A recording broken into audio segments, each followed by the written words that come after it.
बिस्मिल्लाहिर्रहमानिर्रहीम। Sindh employees alliance C जी तमाम तरफ़नि जी मुंहिंजी लीडरशिप जी मीटिंग हैदराबाद में थी गुज़री, जंहिंमें इहे फ़ैसिला कया विया आहिनि त जेके तालाबंदी जो ऐलान 23 खां 27 ताईं हुयो उनखे एक्सटेंड था कयूं 6 अक्टूबर ताईं।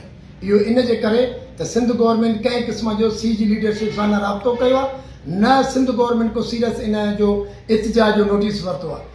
इन जे करे सभिनी दोस्तनि खे अपील आहे त लॉकडाउन जीअं एज़ इट इज़ हुयो उहो कंटिन्यू 6 अक्टूबर ताईं हलंदो।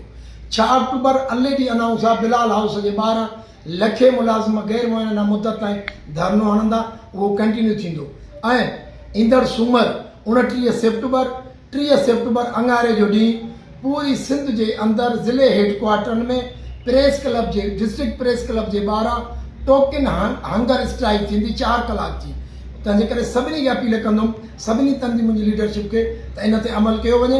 ऐं उन खां अलावा मां हिन प्लेटफॉर्म तां सी जे प्लेटफॉर्म तां हेल्थ डिपार्टमेंट में जेतिरियूं तंज़ीमूं स्पेशली ग्रैंड हेल्थ अलायंस जी लीडरशिप, सेक्रेटरीट जे मुलाज़िमनि जी सेनवा ऐं यूनिवर्सिटीज़ जे अंदरि teaching staff, non teaching staff, teacher association खे गुज़ारिश थो कयां त जीअं पूरी सिंध लॉकडाउन में ऑफिसूं इदारा सभु बंदि आहिनि, तव्हां बि महिरबानी करे पंहिंजे भाइरनि सां गॾु थी इन लॉकडाउन ते अमल करायो। इंशाअल्लाह फतेह हक़ सच जी थींदी इन उमेद सां त सभु वर्कर इन अलायंस जे सभिनी स्टेज ते सख़्ती सां अमल कराईंदा।